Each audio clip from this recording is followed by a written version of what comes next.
June 1 முதல் மாறப்போகும் பல்வேறு விஷயங்கள், புதிய விதிகள், திட்டங்கள் குறித்து இங்கு பார்க்கலாம். மகளிர் உரிமை தொகை தொடங்கி 8வது ஊதியக் குழு வரை பல விஷயங்கள் இதில் மாற உள்ளனர். மகளிர் உரிமை தொகை திட்டம் விரிவாக்கம் செய்யப்படும் நிலையில் நாளை முதல் அதற்கான விண்ணப்பங்கள் வழங்கப்படலாம் என்று கூறப்படுகிறது. நாளை விண்ணப்பம் வழங்கப்படும் நிகழ்வு தொடங்கினாலும் ஜூன் முதல் வாரமே விண்ணப்பங்கள் ஏற்கப்படும் என்று கூறப்படுகிறது. ஜூன் இறுதிக்குள் விண்ணப்பத்தில் முடிவுகள் எடுக்கப்பட்டு ஜூலை மாதம் வழங்கப்படும் தொகையில் புதிய பயனாளிகள் இணைக்கப்படலாம் என்று தகவல் வெளியாகியுள்ளது. இந்த முறை புதிய ரேஷன் கார்டு பெற்றவர்களுக்கும் மகளிர் உரிமை தொகை வழங்கப்பட உள்ளது. கடந்த முறை விரிவாக்கத்தின் போது புதிதாக ரேஷன் கார்டு பெற்ற பலருக்கு விண்ணப்பம் நிராகரிக்கப்பட்டது. ரூபாய் 1000 பணம் பெறுவதற்காக இவர்கள் புதிதாக ரேஷன் கார்டு பெறுகிறார்கள் என்று கூறி அந்த விண்ணப்பங்கள் நிராகரிக்கப்பட்டது. ஆனால் இந்த முறை புதிதாக ரேஷன் கார்டு பெற்றவர்களுக்கும் வாய்ப்பு வழங்கப்படும் என்று தகவல் வெளியாகியுள்ளது. கலைஞர் மகளிர் உரிமை தொகை திட்டத்திற்கான அடுத்த கட்ட பயனாளிகள் சேர்ப்பு ஜூன் 4ஆம் தேதி நடக்க உள்ளது.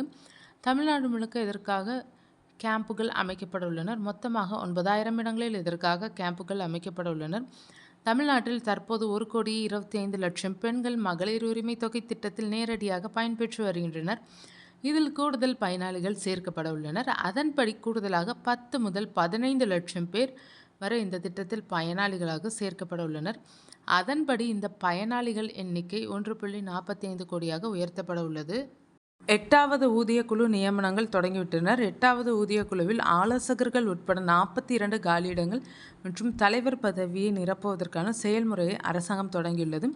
இது ஜூன் மாதம் இவர்களின் நியமனம் பற்றிய அறிவிப்பு வெளியாகும். சிலரின் நியமனம் தேர்வாகி முடிந்துவிட்டது.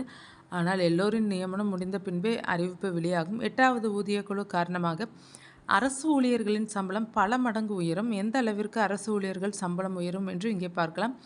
8வது ஊதிய குழுவில் அரசு ஊழியர்கள் சம்பளத்திற்கான பிட்மென்ட் காரணி 1.78 இருக்கும் என்று கூறப்படுகிறது.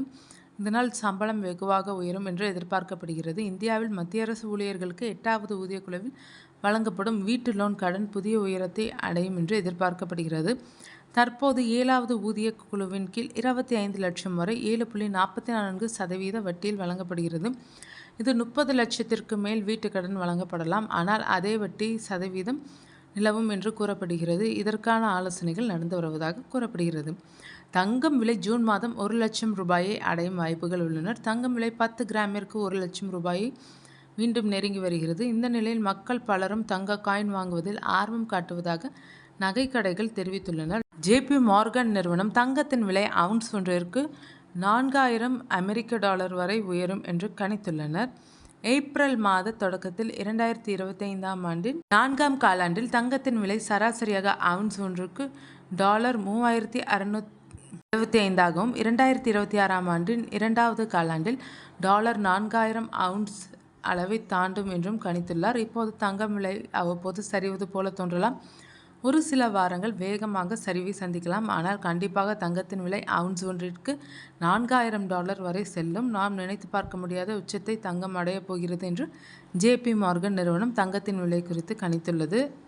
வருமான வரி தாக்கல் செய்வதற்கான ITR ஜூன் மாதம் திறக்கப்படும். வருமான வரி கணக்கு தாக்கல் செய்வதற்கான இ-ஃபில்லிங் போர்ட்டல் இன்னும் திறக்கப்படாததால் மக்கள் தவித்து வருகிறார்கள். கடந்த ஆண்டு ஏப்ரல் 16ஆம் தேதி போர்ட்டல் திறக்கப்பட்ட நிலையில் இந்த ஆண்டு மே 27ஆம் தேதி ஆகியும் திறக்காததால் லட்சக்கணக்கானோர் குழப்பம் அடைந்துள்ளனர்.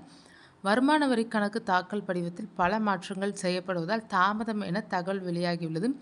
இ-ஃபில்லிங் திறக்கப்படவில்லை என்று முதல் பக்கத்தில் அறிவிக்கப்பட்டுள்ளதால் பலரும் அதிர்ச்சியில் உறைந்துள்ளனர்.